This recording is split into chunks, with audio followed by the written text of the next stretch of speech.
Hey, what's going on? It's your boy BT. We're at the illustrious Delray Beach Boxing Club here in South Florida. You're watching True School Sports. Watching the school fight, go and watch Archie Moore versus Von Durrell.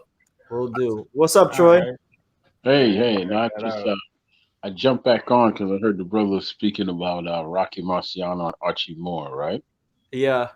So I used to be one of those that said that Rocky Marciano wasn't this, wasn't that. But when you watch those fight, you have to take into account that Joe Louis was, 38, 37 back then, but he was outboxing Marciano, right? Marciano stopped him. He was Jersey the Joe, favorite in that fight. huh? Joe Louis was the betting favorite going into that fight. Right, and he was outboxing Marciano rather easily from what I read. Jersey Joe Walcott, he was what's called a cutie back in the day. All the moving things he did, right? Mm-hmm. He was outboxing, but he could punch. He was outboxing Marciano, and he dropped him. Marciano came back and beat him, right? Yep. Ezra Charles was still a young man. Marciano beat him. Archie Moore said it best. Archie Moore was beating him. Archie Moore was beating him and all of that. And after the fight, they asked Archie what happened. He's like, well, he said, well, I could outbox him and I was doing the things I needed to do, but it's just that he has this mindset that you can't break him. And he kept beating my arms like wham, bam, I don't give a damn. He just wanted to break me. He just kept beating on your arms. And that's what people don't give him a lot of credit for. Oh, he didn't fight nobody. I just named 4 Hall of Famers that he beat. You know that Rocky, the fight with Joe Louis, that was Joe Louis's last fight, though. You know that, don't you? Mm-hmm. Yeah. That's his last fight. So clearly, at the end of the career, that you're not. Yeah. I said that, and I guess my point is that what he lacked in skill, he had an incredible will and punch, and that's what made him him. He was not something pretty that you watch. If you like the artistry of boxing, don't watch him. Right? Yeah, but those the big fights, your Archie Moores, your Joe Louis, he had those fights when those guys at the end of their careers. No. Jersey Joe Walcott wasn't pretty much at the end of his career. He took Jersey Joe's heart, and Jersey Joe said it. When he hit him, he took his heart. Archie Moore, Archie didn't even know how old he was because his mother lost his birth certificate, which he said in an interview a couple of times. So he wasn't so much at the end of his career because he went back down to light heavyweight and did what he did.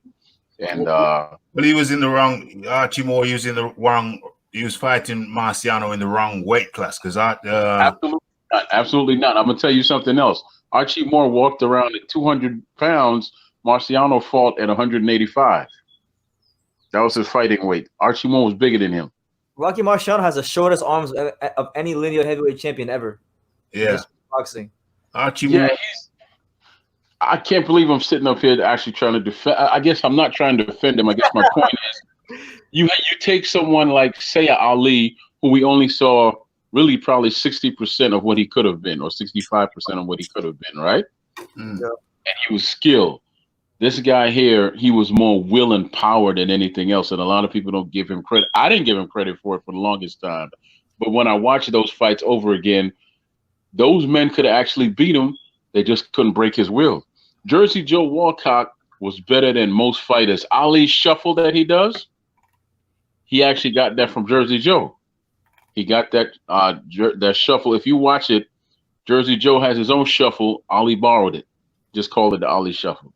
Right? A lot of different things you see him do. Like a perfect example is Jersey Joe had a way of walking in on you. Like he would step to the left and then make a quick step to the right and then fire uppercut, which is how he knocked out Ezra Charles, right?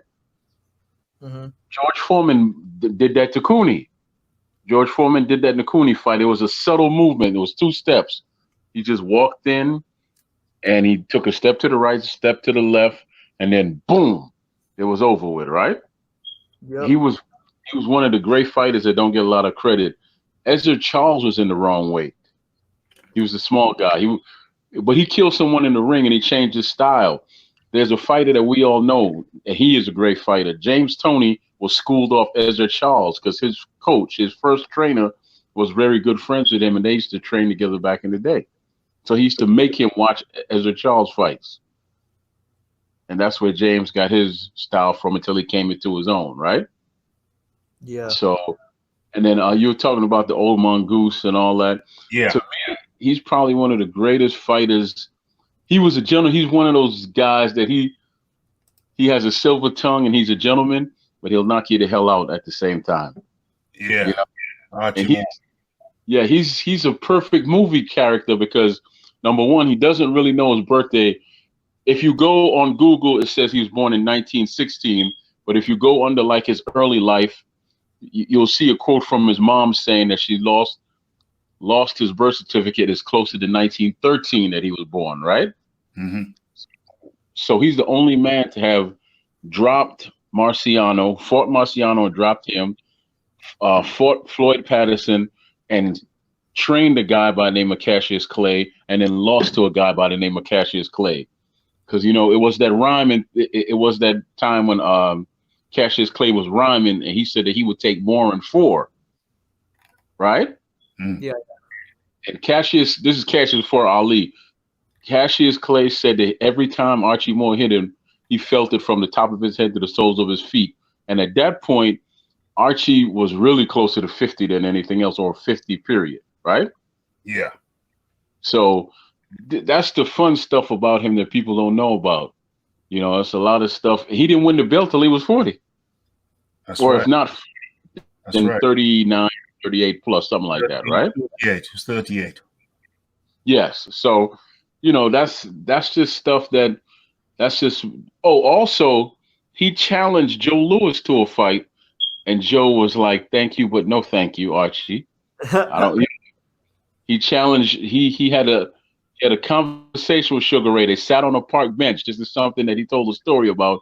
He said they sat on the park bench and had lunch. They were talking like two old friends, and Ray said to him, "Archie, I don't really need to be a legend because as far as I'm concerned, I'm in the Hall of Fame and I'm a legend already.